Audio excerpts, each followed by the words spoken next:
नमस्कार दोस्तों, जय हिंद, जय भारत। देश में इस समय किसान आंदोलन चल रहा है और किसान आंदोलन में किसान उतने ही हैं जितने कि पाकिस्तान में बुद्धिजीव, जितने कि ऑस्ट्रेलिया में काले लोग। किसान आंदोलन अब किसान आंदोलन तो नहीं रहा, ये तो आप भी जानते हैं, क्योंकि 26 जनवरी को जो घटना हुआ और उससे पहले भी जो घटनाएं हो रही थी वो बिल्कुल भी इस बात के स्पष्टीकरण को नहीं करती हैं कि किसान आंदोलन किसानों का आंदोलन है, क्योंकि ये अब देश की अखंडता और संप्रभुता को एक बहुत ही बड़ा चुनौती पेश कर रहा है। और हाल के कुछ दिनों में, यानी कि आजकल में जो हुआ है वो तो कुछ ज़्यादा ही हो रहा है।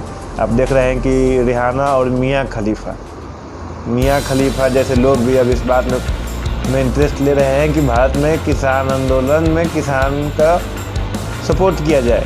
वे लोग, अब मियाँ खलीफा तो क्या खेती करती है वो तो आप सब भी जानते हैं, उनकी खेती क्या लहलाती है, कौन से हल चलते हैं उनके खेतों में, तो अब उनके तो क्या ही करने भैया। और पर बात ये है कि विदेशी लोग अब हमारे देश के अंदरूनी मामलों में भी हस्तक्षेप करने लगे हैं और कुछ बुद्धिजीव इस बात को, बुद्धिजीव तो नहीं, वो बुद्धूजीव है, जो कि इस बात को उनका अपना प्रशंसा ले रहे हैं, इस बात पे खुश हो रहे हैं, जबकि वे नहीं जानते हैं कि ये उनका भी देश है। इस देश की अखंडता और संप्रभुता को जो ठेस पहुंचेगा विदेशी हस्तक्षेप के कारण, उसमें उनकी भी बेइज्जती होगी। और बात करें किसान आंदोलन की, तो इसमें सबसे ज़्यादा जो हिस्सेदारी ले रहा है वो पंजाब है, पंजाब के सरदार लोग हैं। तो आपको याद होगा या पता होगा, जो पहले के लोग हैं, कि एक बार ऐसे ही सरदारों ने एक और अपना एक देश के लिए कुछ तो खतरा पैदा किया था। आपको बता देते हैं कि उन्होंने एक खालिस्तान की मांग की थी, भिंडरावाले ने। और 1984 में जबकि इंदिरा गांधी प्रधानमंत्री थी, माफ़ कीजिएगा, देश की, और इसी तरह का एक विद्रोह पंजाब में हुआ था, जिसे बहुत ही अच्छी तरह से हमारी सेनाओं ने दबाया था, ऑपरेशन ब्लू स्टार करके।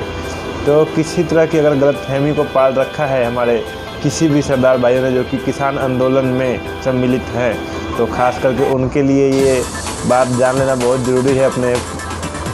अपने जो भी घर के बड़े बुजुर्ग हैं उनसे पूछें कि किस तरह से सरकार इस तरह के आंदोलनों को दबा सकती है। सरकार सिर्फ़ और सिर्फ अभी नरमी बरत रही है, सिर्फ सहनशीलता दिखा रही है कि ये देश कितने सहनसू है, वरना कुछ लोग तो इस बात पर भी असहिष्णुता का नगारा पीटना शुरू कर देते हैं कि सरकार किसानों को सड़क पर बैठने नहीं दे रही है। तो ये है।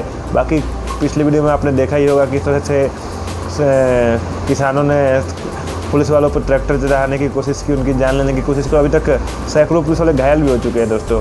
क्या उनका देश के प्रति कुछ अपना हक नहीं है? सिर्फ संविधान के प्रति हक किसानों का ही है, और किसानों का है भी तो इसमें किसान है कहाँ?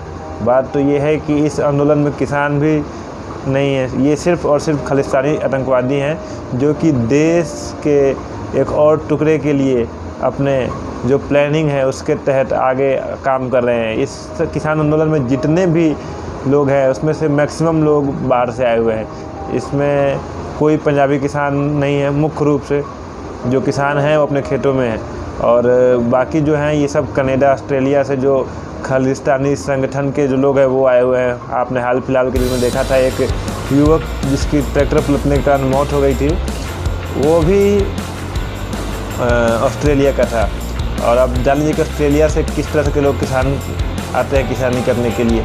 और अभी आपने देखा मियाँ खलीफा, उनका तो अब छोड़ ही दीजिए, हमने बात कर ही लिया। और एक और बात है कि कुछ दिन पहले इसमें महान क्रिकेटर जिसकी मैं बहुत इज्जत करता हूं और अच्छे क्रिकेटर हैं, पूरी दुनिया प्यार करते हैं, उनके युवराज सिंह के पिता ने किस तरह के अपशब्द कहे थे हिंदुओं के लिए। तो इस सब चीज़, और हाल फिलहाल में लाल किले में जो झंडे के साथ, हमारे राष्ट्रीय ध्वज के साथ जो किया गया, ये सब इस बात को अच्छी तरह से दर्शाता है कि ये किसान आंदोलन में किसानों का कुछ भी लेना देना नहीं है, न इस आंदोलन से किसानों के किसी भी बिल का लेना देना है। ये सिर्फ और सिर्फ सरकार के प्रति और इस देश के प्रति बाहरी ताकतों का एक ऐसा युद्ध उमड़ा हुआ है, ऐसा रोष है जिसे वो चाहते हैं कि ये उनकी जो मानसिकता है वो पूरे देश में फैले और वो अपने मानसिकता को, जो उनका प्लानिंग है, उसको वो पूर्ण करें। पर दोस्तों इस वीडियो को बनाने का मेरा सिर्फ इतना ही मतलब है कि आप लोग इस बात को समझें कि ये किसान नहीं है, ये देश के लिए शैतान है, देश की अखंडता और संप्रभुता के लिए खतरा है। तो आप ज़्यादा से ज़्यादा सपोर्ट में आए सरकार के।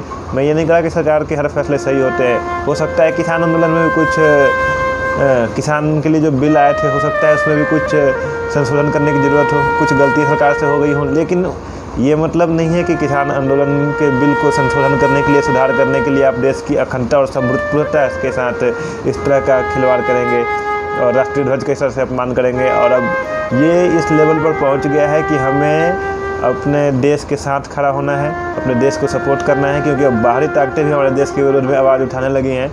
फिर से एक टाइम आ गया है कि हम अपने शहीदों द्वारा देश के लिए दिए गए बलिदान को और उनके बलिदान द्वारा बनाए गए हमारे अखंडता और संप्रभुता को कायम रखें और फिर से नए भारत के निर्माण की तरफ अपना योगदान दें। तो तब तक के लिए इतना ही, फिर मिलेंगे अगले वीडियो में। तब तक के लिए जय हिंद, जय भारत। वीडियो को लाइक करें और चैनल को सब्सक्राइब करें। जय माता दी।